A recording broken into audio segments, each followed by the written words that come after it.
Vous pensez pas que les Blancs se pensent supérieurs aux Noirs? Les Blancs qui sont racistes. C'est-à-dire problème, en tout cas en France, Ouais. dans le foot, Ouais. c'est le racisme anti-blanc. Vous demandez aux arbitres de ne plus arrêter les matchs. C'est une erreur. On arrête un match, j'arrêterai un match pour des cris racistes. Alors 2 de ces sujets d'actu ont fait la une et sont de vrais sujets, tandis que 2 autres de ces sujets sont inutiles et honteux.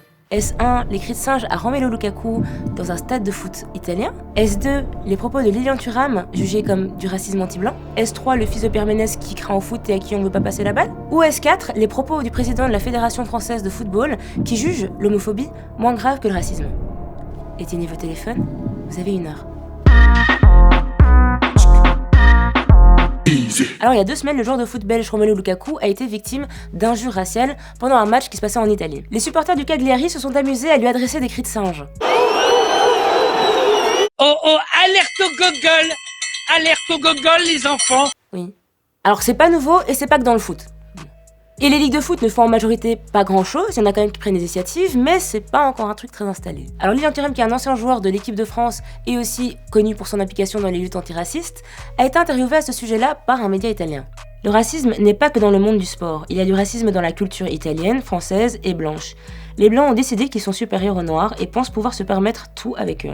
Ça existe depuis des années, ce n'est pas facile de changer une culture. Tout le monde sur le front! La Licra! Présent! Lolra! Présent! Pierre Ménès! Présent! Nadine Morano! Présente! Alors déjà quand tu dis juste blanc, c'est chaud. C'est chaud. Alors si tu fais une phrase complète avec en plus blanc dedans... Help me!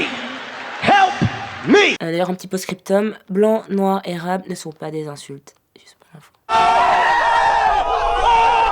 Alors encore une fois, une vraie démonstration pour vous montrer comment détourner l'attention du vrai problème qui est le racisme et de la vraie victime qui est Romelu Lukaku. Alors bref, pour ceux qui aimeraient mon avis sur le racisme anti-blanc, ou comme on appellerait ça, la vérité, wing wing, je déconne. J'avais déjà fait un sujet dessus, donc link in bio, comme on dit.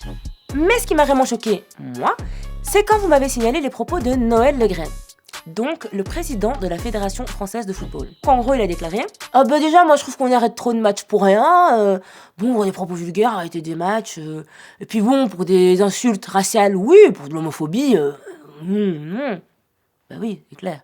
Et il paraît même, selon lui, que même si on interdisait les propos homophobes, ça encouragerait les gens à en dire encore plus. Je pense que c'est le genre de phrase où il vaut mieux s'arrêter 2 secondes pour bien s'imprégner. Non mais en vérité, je pense qu'un jour je vais vous dire que j'ai cherché des clopes au bar tabac, sauf que vous ne me reverrez plus jamais. Je quitte la planète Terre. Arrivederci. Alors en fait, il n'y a pas une comparaison des souffrances ou une compétition entre les luttes et les causes.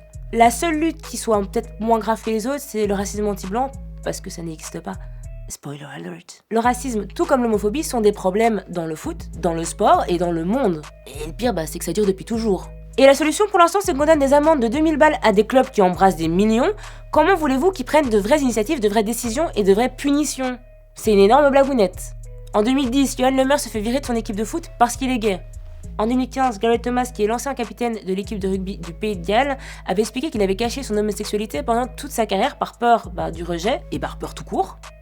Et donc, même pendant cette interview, le journaliste qui lui pose des questions lui demande comment il gérait ses pulsions sexuelles dans les vestiaires. Et en 2019, le président de la FFF, Fédération Française de Football, annonce que, en gros, l'homophobie est moins grave que le racisme. Voilà, on en est là. Vous demandez aux arbitres de ne plus arrêter les matchs. C'est une erreur. On arrête un match, j'arrêterai un match pour des cris racistes. Alors il y avait les propos d'un sociologue qui expliquait que plusieurs joueurs de foot lui avaient dit qu'il n'y avait pas d'homosexuels dans leur club ou dans leur équipe et que s'il y en avait eu, ils n'auraient pas joué avec. En 2005, les équipes de la Ligue 1 et de la Ligue 2 ont participé à une campagne contre l'homophobie, le sexisme et le racisme en portant pendant les matchs des lacets arc-en-ciel. Et en fait, certains responsables ont expliqué aux sociologues qu'ils avaient élargi la campagne à d'autres luttes, à d'autres causes pour ne pas essuyer de rejet parmi les joueurs. Un universitaire nous explique aussi que d'autres joueurs n'osent pas non plus défendre la cause parce qu'ils ont peur de se ramasser plein la tronche, un peu comme Lilian Thuram actuellement. Vous voyez, ça les encourage pas à l'audace. Donc en fait, l'homophobie, c'est pas que l'affaire de petits groupes d'ultra ou encore de cas isolés. Alors il y a un moment, il faut arrêter de faire 10 000 conférences ou encore 10 000 plateaux télé pour tirer à blanc avec les conneries que vous pouvez débiter. Il est temps de rendre justice, de prendre de vraies initiatives et de vraies punitions. Les discriminations ne sont acceptables nulle part, même dans les stades. Et il y a des solutions qui existent. Interdiction de supporters, donc de tribunes, donc manque d'ambiance évidemment et grosse perte financière. Généralement, ça va quand même embêter les gens, donc ça pourrait fonctionner. Interdiction de stade pour les supporters qui se rendraient coupables de cris, d'insultes ou encore de banderoles à caractère discriminatoire. Bon voilà, c'était quelques propositions au débeauté. Certains stades ont déjà pris ce genre d'initiative, ce genre de décision. Donc comme quoi, tout est possible. Alors si t'as kiffé cet épisode sa mère, je t'invite à cliquer cette cloche, à t'abonner à la chaîne. Ou dans l'autre sens aussi. Bisous! Si t'as aimé cette vidéo, n'hésite pas à t'abonner à la chaîne Tarmac. Et si tu veux encore regarder du Easy, il y a nos playlists. Donc tu peux regarder ceux d'hier, et d'avant-hier, et d'avant-avant-hier, et... tu m'as compris. Et n'oublie pas quand même de t'abonner à notre compte Insta.